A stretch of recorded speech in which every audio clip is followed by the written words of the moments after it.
Job chapitre 7. Le sort de l'homme sur la terre est celui d'un soldat, et ses jours sont ceux d'un mercenaire.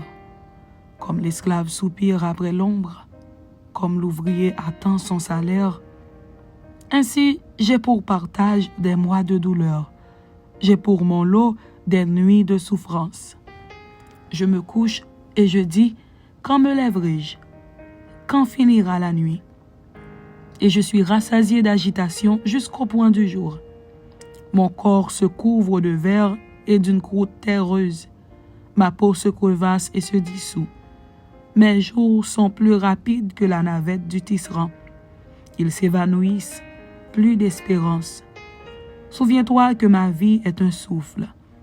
Mes yeux ne reverront pas le bonheur. L'œil qui me regarde ne me regardera plus. Ton œil me cherchera et je ne serai plus. Comme la nuée se dissipe et s'en va, celui qui descend au séjour des morts ne remontera pas. Il ne reviendra plus dans sa maison, et le lieu qu'il habitait ne le connaîtra plus. C'est pourquoi je ne retiendrai point ma bouche. Je parlerai dans l'angoisse de mon cœur, je me plaindrai dans l'amertume de mon âme. Suis-je une mer ou un monstre marin pour que tu établisses des gardes autour de moi? Quand je dis « mon lit me soulagera, ma couche calmera mes douleurs », c'est alors que tu m'effraies par des songes, que tu m'épouvantes par des visions. Ah, je voudrais être étranglé. Je voudrais la mort plutôt que ces eaux. Je les méprise. Je ne vivrai pas toujours. Laisse-moi, car ma vie n'est qu'un souffle. Qu'est-ce que l'homme pour que tu en fasses tant de cas, pour que tu dailles prendre garde à lui, pour que tu le visites tous les matins, pour que tu l'éprouves à tous les instants? Quand cesseras-tu d'avoir le regard sur moi? Quand me laisseras-tu le temps d'avaler ma salive? Si j'ai péché, qu'ai-je pu te faire, gardien des hommes? Pourquoi me mettre en butte à tes traits?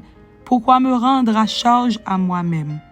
Que ne pardonnes-tu mon péché et que n'oublies-tu mon iniquité? Car je vais me coucher dans la poussière, tu me chercheras et je ne serai plus.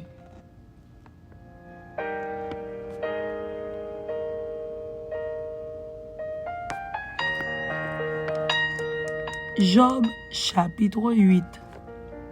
Discours de Bildad à Job. Bildad de Chouach prit la parole et dit: Jusqu'à quand veux-tu discourir de la sorte?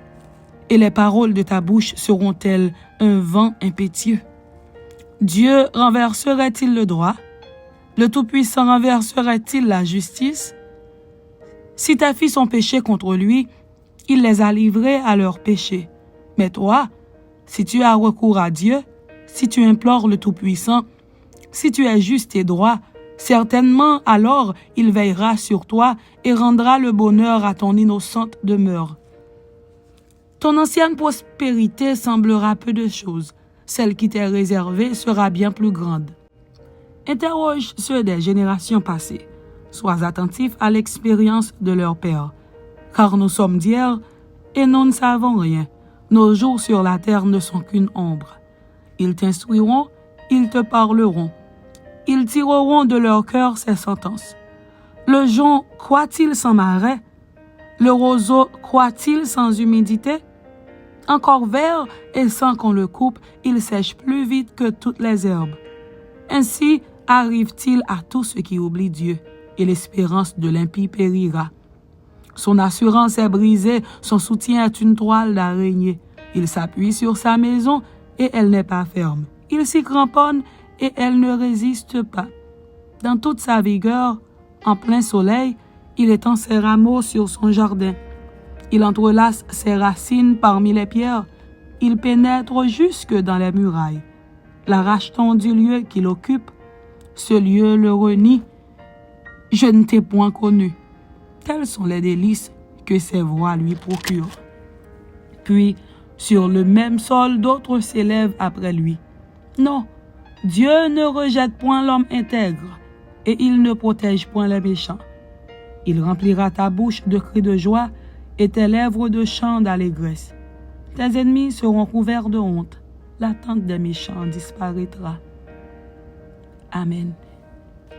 C'était Job chapitre 7 et Job chapitre 8. Que Dieu vous bénisse. Amen.